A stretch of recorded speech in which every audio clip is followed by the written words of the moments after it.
రాజుగారికి వింతైన కోరిక పుడితే మంత్రికి చెప్పాడంటారే, మన రాజ్యంలో తెలివి తక్కువ దద్దమ్మలు ఎవరున్నారో తెలుసుకోవాలని ఉంది, ఒక 7గురిని పట్టుకురారా అన్నాడంట. ఆ 7గురిని కాదండోయ్, ఎంతమంది ఉన్నారో వాళ్ళని పోగు చేయరా అన్నాడట. ఎవరిని? బుద్ధిహీనుల్ని, తెలివి తక్కువ దద్దమ్మల్ని. మంత్రి చాలామందిని పోగు చేశాడు. అందరూ వచ్చేసాడు. చూశాడు, వాళ్ళ చేష్టలు, వాళ్ళ మాటలు, వాళ్ళ వ్యవహారాలు అన్నీ విని వాళ్ళల్లో ఒకడిని ఎంపిక చేశాడు. ఎంపిక చేశారే, ఈడు నాకు బాగా బుద్ధిహీనుడు అనిపించాడు. ఎందుకంటే వాడు ఏదన్నా చెప్పు అంతా దేవుడే, అంతా దేవుడే, అంతా దేవుడే అంటున్నాడు. వాడికి రెండో మాట మాట్లాడట్లా. రాజుకి నవ్వు వచ్చింది. అరే అంతా దేవుడు అంటే ఎట్లారా? అంతే సార్, అంతా దేవుడే అంటున్నాడు వాడు. మిగిలిన వాళ్ళన్నా కొంచెం జ్ఞానంగా కనిపించారు. వీడైతే అంతా దేవుడే, అంతా దేవుడే అంటుంటే వెర్రి మాలోకంలా కనిపించి పలు పలు విధాల వాడిని పరీక్షించి చివరికి అందరి ఎదుట వాడికి ఒక బహుమతి ఇచ్చాడు, ఒక దండం. దాని మీద బుద్ధిహీనుల నాయకుడు అని రాసుంది. ఏం రాసింది? బుద్ధిహీనుల నాయకుడు అని రాసుంది. ఆ దండం ఇచ్చాడు. రేయ్, ఇదిగో నీ బహుమతి. నీకన్నా బుద్ధిహీనుడు ఎవడన్నా కనపడితే ఆడి చేతిలో పెట్టిరా అన్నాడట. కొద్ది రోజులు అయింది. మరి ఎంతలా రాజైనా రోగం రాక తప్పదో, పోక తప్పదు. మంచాన పడ్డాడు రాజు. వాడికున్న ఆరోగ్య సమస్యలు ఏవో ఉన్నాయి, మంచాన పడ్డాడు.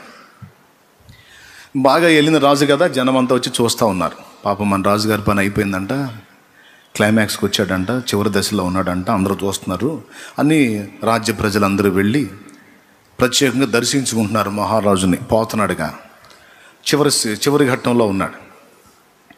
అందరూ పోతుంటే ఈడు కూడా పోయాడు, బుద్ధిహీనుల నాయకుడు. మళ్ళీ నన్ను గుర్తుపడతాడో లేదో రాజు లేనిపోయిందని ఆయన ఇచ్చిన దండం కూడా తీసుకొని పోయాడు. క్యూలో పోయాడు. అందరూ మహారాజా, నమస్కారం మహారాజా అంటున్నారు. అంటే ఏంది? జాగ్రత్తగా పోయా అని. దేవునికి స్తోత్రం చెప్పండి. హల్లెలూయా. బాగా పరిపాలించారు మహారాజా అన్నాడు. వాడేమో చూస్తూ ఉన్నాడు. వీళ్ళు దండాలు పెట్టి వీళ్ళు జాలిగా మాట్లాడుతుంటే ఇంకొంచెం చేస్తున్నాడు వాడు. చివరికి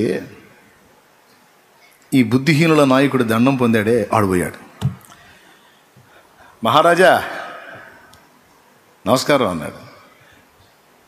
ఆ స్థితిలో ఉండి కూడా రాజు వీడిని చూసి ఒక చిరునవ్వు నవ్వాడు. ఏరా నువ్వు వచ్చావా?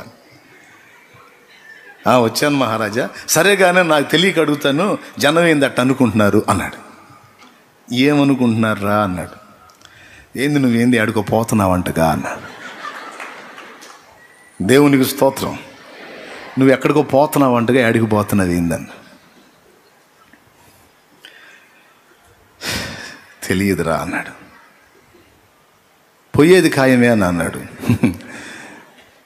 వేదాంత ధోరణిలో ఒక వ్యక్తితో కూడిన నవ్వు నవ్వి, ఎంతటి వాడికైనా తప్పదురా. పోయేది ఖాయమేనా అన్నాడు. ఖాయమేరా. మరి ఎక్కడికి పోతున్నావు అన్నాడు. తెలియదురా అన్నాడు. అదేంది మహారాజా, పోయేది ఖాయమైనప్పుడు ఎక్కడికి పోవాలో తెలుసుకోవద్దా? సర్లే ఎప్పుడు వస్తావు అన్నాడంట. దేవునికి స్తోత్రం కలిగి ఉన్నగా. సర్లే పోయేది ఖాయం అన్నావు, పోతానంటున్నావు, ఎప్పుడు వస్తావు అన్నా అంట. ఇంకొచ్చేది ఏముండదురా, ఇక పర్మనెంట్ అక్కడే అని అంట.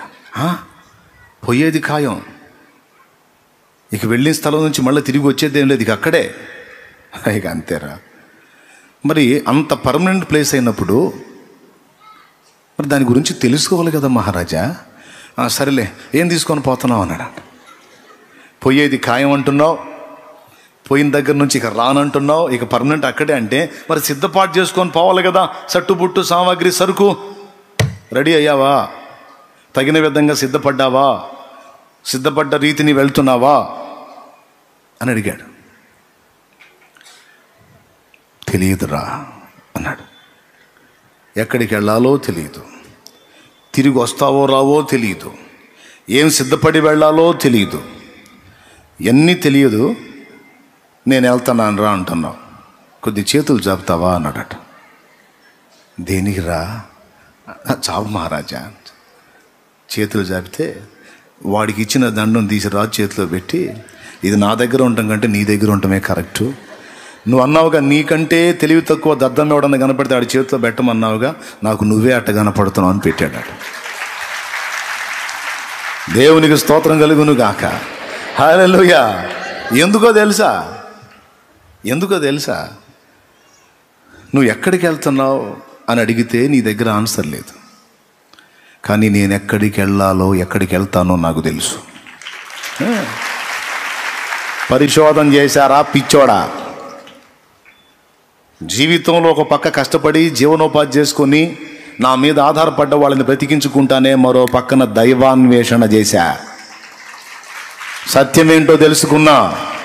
ఎట నుండి వచ్చి తిని ఎటకేగవలెననే సత్యాన్ని తెలుసుకున్నా. వెళితే తిరిగి వస్తానో రానో కూడా నాకు తెలుసు. వెళ్ళేవాడినైనా నేను ఏం సిద్ధపడి వెళ్ళాలో కూడా తెలుసు. అందుకే అన్నీ రెడీ చేసుకున్నా, అన్నీ సిద్ధపడ్డా. నేనెట్ట బుద్ధిహీనుడు అవుతా? నన్ను అర్థం చేసుకోవటంలో నువ్వు బుద్ధిహీనుడివి. ఇది నీ దగ్గర ఉంటేనే కరెక్ట్ అంటే రాజు నిశ్చేష్టుడై దండం అలా పట్టుకొని చూస్తా ఉన్నాడట. ఇటు వెళ్ళిపోయాడు.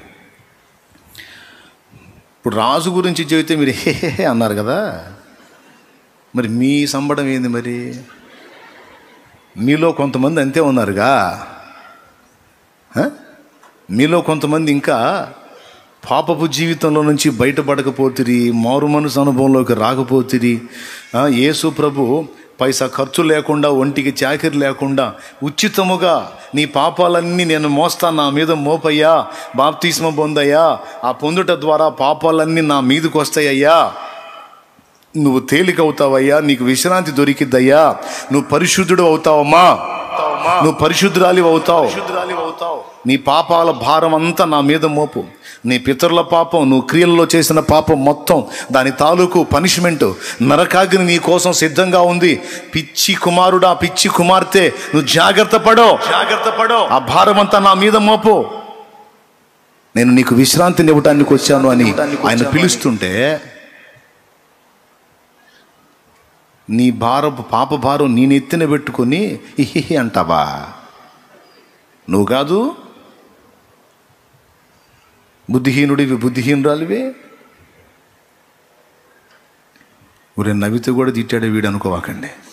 నవ్వండి మనసారా, నాకేం ఇబ్బంది లేదు. అది కొద్దిగా ఆలోచించి నవ్వండి. ఆ ప్లేస్లో మిమ్మల్ని ఊహించుకొని నవ్వండి. నేనైతే నవ్వుతా, ఎందుకంటే జాగ్రత్త పడ్డా కాబట్టి. మీరు కూడా నవ్వాలంటే చేస్తున్న పాపిష్టి జీవితం, పాపపు బ్రతుకు, పాపపు క్రమమును విడిచి మారు మనసు పొంది, ఆ పాపాలన్నీ కడగబడి నిమిత్తము బాప్తిస్మం పొంది, ప్రభు పరిశుద్ధ రక్తము చేత కడిగేసుకొని పరిశుద్ధుడవై, పరిశుద్ధురాలివై రెడీగా ఉండో.